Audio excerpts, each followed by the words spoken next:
Il faut 100 opérations élémentaires, approximativement, c'est l'ordre de grandeur, pour que le tri par insertion nous fournisse le résultat pour un tableau qui contient 10 nombres.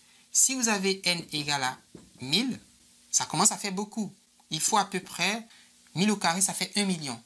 Si vous avez une machine qui est capable de traiter 10 exposant 12 opérations en 1 seconde, alors peut-être que votre PC il est très rapide et qu'il peut faire plus que ça, mais si je suppose qu'en 1 seconde, il est capable de traiter 10 puissance 12 opérations, par exemple, il est capable de faire 10 puissance 12 comparaisons, comme on l'a vu, parce que le tri par insertion, il demande de faire beaucoup de comparaisons. Donc, si on compte les comparaisons comme les unités de temps, et on peut convertir ces comparaisons en des secondes, puisque un ordinateur, quand il fait une comparaison, ça lui prend une quantité de temps qu'on peut mesurer.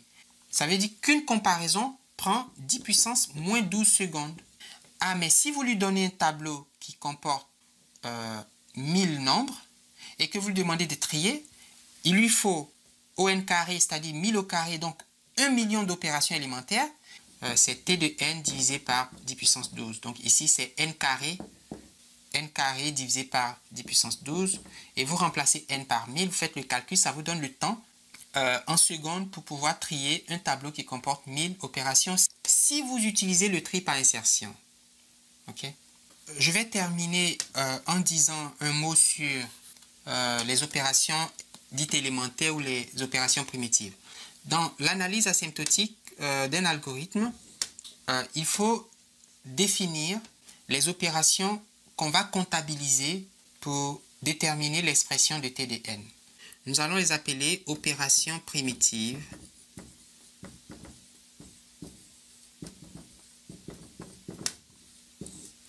Et ces opérations primitives, il y en a plusieurs. C'est par exemple des comparaisons. Et je vais donner un exemple tout de suite. On va comptabiliser les affectations. Vous savez, vous avez une instruction, une clause dans un algorithme qui dit d'affecter une certaine valeur à une certaine variable. Vous avez les opérations arithmétiques, d'addition, de soustraction, de multiplication, enfin division. Parfois, on pense qu'une addition ne coûte pas beaucoup, donc addition, c'est la même chose que soustraction.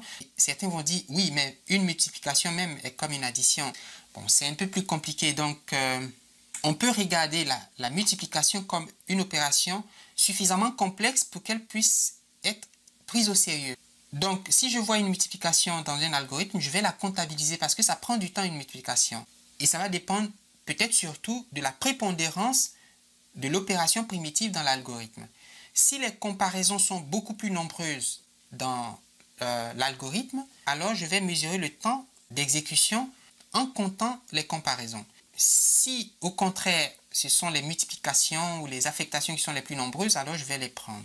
Vous avez les opérations logiques ou booléennes, enfin appelez-les comme vous voulez, and, or, not.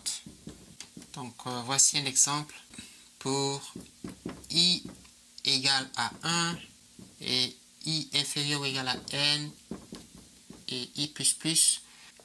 Si i est pair, alors afficher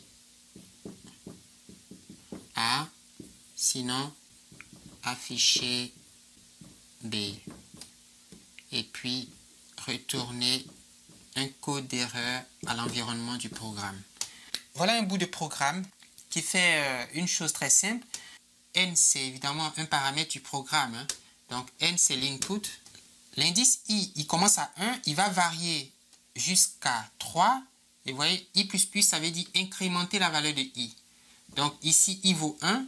Et quand I vaut 1, qu'est-ce que je vais faire? Je vais regarder, est-ce que 1, il est pair ou est-ce qu'il est impair? Else, c'est voilà, c'est le contraire. Si I n'est pas pair, alors il est impair. On dit odd. S'il est pair, j'affiche A, ou je print A sur le screen. Et puis sinon, j'affiche B. Si je fais un run de cet algorithme pour suivre sa trace, pour n égale à 3, quand I vaut 1, qu'est-ce que je fais? Je vois que 1 n'est pas pair, 1 est impair, donc j'affiche B. J'incrémente la valeur de I qui vaut maintenant 2. 2 est inférieur ou égal à 3.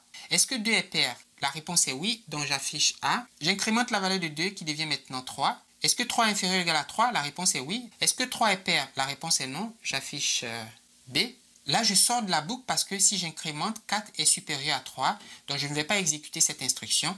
Je vais faire un return 0. Si je pose la question du temps que met cet algorithme pour faire ce qu'il doit faire, ce temps dépend évidemment de l'entier n, n'est-ce pas? Pour calculer t de n, il me faut définir ce que j'entends par opération primitive. Alors, je fais des comparaisons puisque à chaque étape, à chaque passe de la boucle, je détermine si i est pair ou impair. Mais ça, c'est une comparaison parce que comment savoir si 2 est pair? Pour savoir si un nombre est pair, je peux regarder le reste de la division de ce nombre par 2. Si je fais 2 modulo 2, que je trouve 0, alors je dis 2 est pair. Mais si je fais 1 modulo 2, j'ai pas 0. Le reste de la division de 1 par 2, c'est 1. 1 n'est pas égal à 0, donc je dis 1 n'est pas pair. Supposons qu'on veuille compter toutes les opérations. Regardons d'abord le corps de la boucle. Si i est pair, je prends ça comme une opération. Afficher A, c'est une opération. Sinon, faites ceci. Alors, je ne vais pas compter cette opération parce que de toute façon, si je n'affiche pas A, qu'est-ce que je fais? J'affiche B. Ou bien, vous ne faites rien ici et puis ici, vous faites quelque chose. Et vous allez dire, mais si tu n'affiches pas A, donc il ne faut pas non plus compter cette opération. Ah si, il faut que je la compte parce que comment savoir si i est impair? Pour savoir si i est impair, il faut déterminer s'il est pair. S'il n'est pas pair, alors il sera impair. Donc, il faut que je fasse cette opération. Pour ces deux, j'aurai une opération.